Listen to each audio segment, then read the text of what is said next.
Isa ka bang baguhan o nagsisimula pa lamang sa pag-YouTube? Gusto mo mag-live stream gamit ang iyong cellphone kahit wala ka pang 1,000 subscriber? Gusto mo rin bang malaman kung paano magpalit ng background sa live stream o bago ka mag-live stream?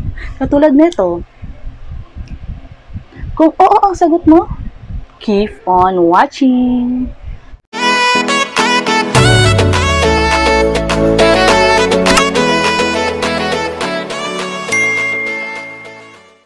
So hi everyone! Welcome back to my YouTube channel. So it's me again, Jayanne Vlog. So today's tutorial, ginawa ko ang tutorial na to para sa mga baguhan o sa mga nagsisimula pa lamang dyan sa pag-YouTube na gustong mag-livestream gamit ang inyong mga cellphone kahit wala ka pang 1,000 subscriber. At ituturo ko din sa inyo kung paano magpalit ng background bago ka mag-livestream gamit lang din ang iyong cellphone. So, alam naman po kasi natin lahat na hindi tayo makakapag-livestream gamit ang cellphone kapag wala ka pang 1,000 subscriber. So yun yung mga baguhan, hindi ka makakapag-livestream gamit ang iyong cellphone kung wala ka pang 1,000 subscriber. Kasi ang requirements ng YouTube, kailangan mo maka 1,000 subscriber o lagpas 1,000 subscriber bago ka makapag-livestream gamit ang iyong cellphone. So dahil maraming pumasok sa YouTube at may nagtatanong sa akin kung paano daw ba mag-livestream gamit ang cellphone lamang. So karamihan kasi syempre cellphone lang ang mayroon. So ang pinag-usapan natin dito ay ang paggamit ng cellphone. So yun po ang ituturo ko sa inyo kasi kung computer wala namang problema eh. So cellphone po ang ituturo ko sa inyo, makaka-livestream ka kahit gamit mo ang cellphone mo at mapapalitan mo pa ang background ng livestream mo. So bago po natin simulan ang tutorial kong ito, kung ikaw ay bago pa lamang sa aking YouTube channel, sana po ay ikaw ay nakasubscribe na and click the notification bell para po lagi kayong updated sa mga bago kong ina-upload na mga tutorial videos. At kung halimbawa nagustuhan nyo or naibigan nyo ang aking tutorial na to, please like na lang, comment, and share. So, simulan na po natin ang ating tutorial. So, hi guys! Ang una po natin gagawin ay syempre, pupunta po tayo dito sa ating Chrome. And then, itatype po natin ang StreamYard. So, yan po ang lalabas. So, kailangan bago po kayo makapasok sa StreamYard, ilalagay niyo po muna ang inyong Gmail or yung account nyo. Yan. So, may 6-digit code po na ilalagay kayo dyan. Pupunta po kayo dito sa inyong email. So, ayan. Umano na po yung email.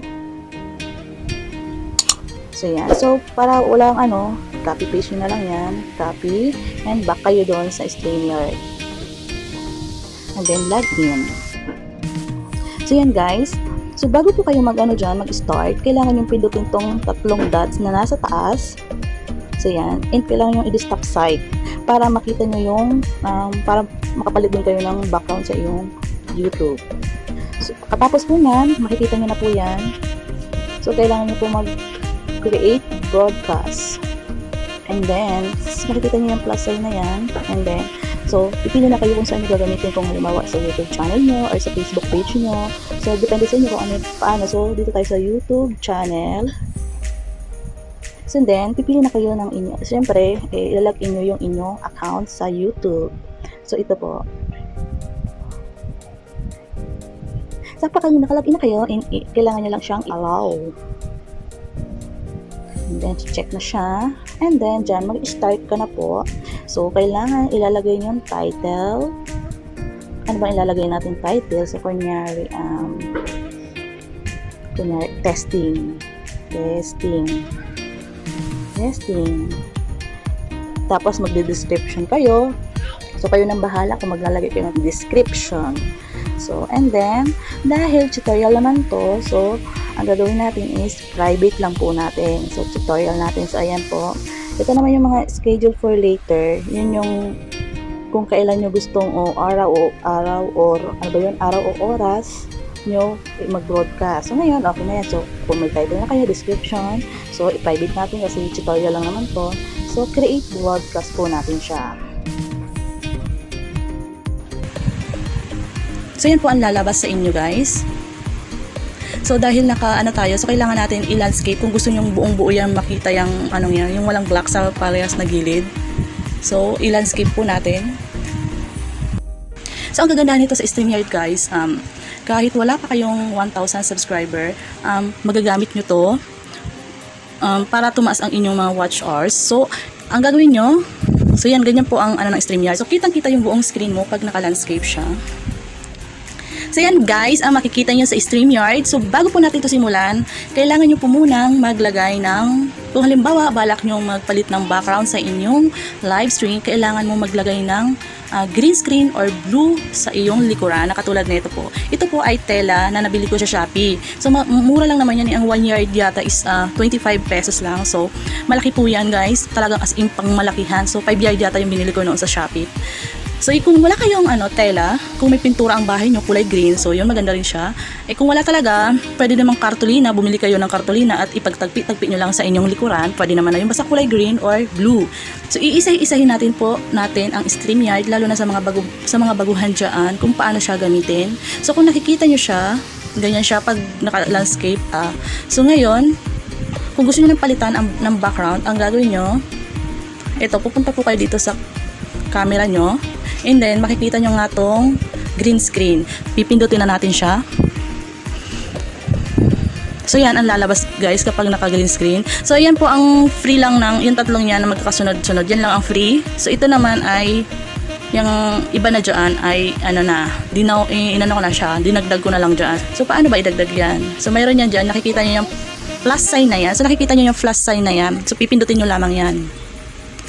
So, ang gagawin natin, papakita ko na sa inyo kung paano siya magpalit ng background. Kunyari ito. So, kung halimbawa gusto nyo ng bongga kunyari na live stream. So, kunyari, papakita natin na sosyalin kayo mga, nagla-live. So, ito. So, ito yung free ng StreamYard. So, nakikita nyo naman, diba, yung background ko, diba? Ang ganda ng living room. Yes. So, parang mukha tayong yayamanin sa ating background. So, yan, ang ganda, diba? So, ito naman yung pag-fade niya. So, yan kasi sa akin, na siya, nilagay ko na sa gitna para, kasi kapag, ayan, ganyan, okay na yan. So, mukha kayong yayamanin. So, pag magpapalit naman kayo ng background, so, kung gusto nyo magpalit ng background, pipindutin nyo nga ito. So, kunyari yan. StreamYard, nasa na ba yan? So, ako po guys, kinukuha ko ang mga background ko sa Google. Ayan, marami akong magiging background na mukhang sosyalin, na parang ang gaganda ng kwarto. So, ang gagawin natin kung ito, wait. Ano ba maganda? Kunyari ito, ayan. Check. And then, ayan. Ibaba lang natin siya. So, yan. And then, isave nyo na siya. Then, makikita nyo. So, yan. So, yan guys, yung kinuha natin sa ating gallery, sa ating phone. So, yan po ang magiging background. So, depende po sa inyo. Kukuha lang kayo ng, Chrome. Ito yung sa, StreamYard. So, maganda rin siya yung free ng StreamYard. So, yan. So, yan. So, talagang kung gusto nyo talaga yan, magdagdag kayo. May plus sign dyan. So, yan yung gagawin nyo. So, ayan yung plus sign, Ayan, yung plus sign guys. So ngayon, okay na yung inyong background sa inyong live stream. So ang gagawin nyo na po ay mag-back kayo. So ibaback nyo na siya. So cancel na siya. So ayan na siya guys. So di ba ang ganda ng background natin, yayamanin. So ngayon, so, ito po pala yung halimbawa maglalagay ka ng display name nyo. Kung ano yung channel name nyo, so ilagay nyo dyan. So, ayan sa akin. So, after po nyan, kung halimbawa nalagay nyo na yung display name nyo, enter broadcast na po tayo. So, guys, makikita nyo guys, wala pa siya doon banda sa may taas. Naka-black pa talaga siya. So, ang gagawin nyo, pipindutin nyo yung itong sarili ninyo. Ayan, ito. So, yan. So, ngayon, iisa-isayin natin to. StreamYard na to para mapadali ang mga baguhan na nagsisimula pa lamang sa pag-YouTube. So, ang gagawin natin, ituturo ko sa inyo yan, di ba may yan, yung channel name niyo kulay parang light blue. So, paano ba palitan ng kulay niyan? So, ito po. So, pupunta po tayo dito sa brand. So, yan po. Dito po tayo pipili ng ating color. So, kunyari, ang gusto ko is, yellow na lang. So, yan, yellow na lang yung ating pinili. Ang gagawin natin, kung halimbawa yung gusto nyong ganyan, pwede din ito. Yung parang bubbles lang sa default, ganyan siya. So kung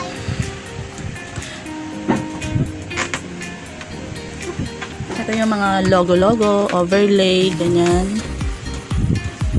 So ngayon, ituturo ko sa inyo naman yung nag-ano dyan sa baba. Makikita nyo, di ba sa live minsan may umaandar dyan na welcome to my channel, so ganyan-ganyan. So paano ba yun? So ito naman, so dito tayo, punta tayo dito sa ating banner. So yung makikita nyo, may nakalagay na kasi sa akin. So pwede naman mag-create kayo so dito. Ayan, makikreate banner kayo. So yan. Dahil meron na ako. Ayan na, meron na kasi ako. Yung welcome to my channel. So pipindutin lang natin to. Ayan na siya. Di ba gumagalaw siya? Ayan. So sa comment naman guys, dyan nyo makikita ang mga comment ng inyong viewers. So dyan kayo conversation, kumbaga dyan sila mag-chat. Kapag magpapa-shoutout, yes, mag-shoutout, shoutout to all, ganon. So kung halimbawa kontento na kayo dyan, mga lalabs, so mga basic lang yung itinuturo ko muna dito sa StreamYard para mapadali ang mga baguhan sa paggamit ng StreamYard. So ngayon, kung halimbawa kontento na kayo sa inyong ano tawagan sa inyo, makita natin. So ganyan po ang kalalabasan. So ganyan na yung so yan. So ganyan magiging kalabasan sa inyong live stream sa StreamYard. So bahala kayo mag-customize dyan kung anong gusto niyo dyan ilagay sa welcome to my channel. So yan sa akin para tapos pwede din may kulayan mag-change ng kulay.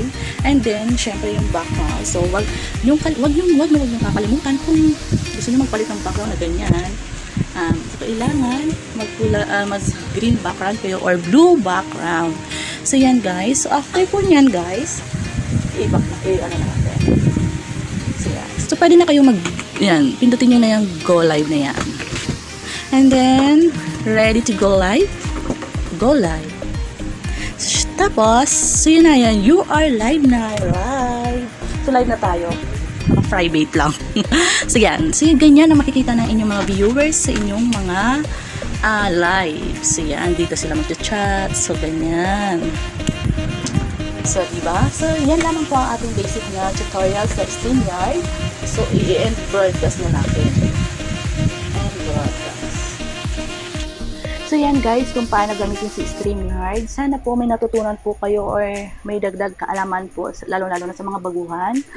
So, kung paano magpalit ng background sa live gamit lamang ang inyong mga cellphone. So, pwede pong gamitin ang cellphone kahit wala ka pang 1,000 subscriber. And thank you so much sa mga nanonood sa aking video.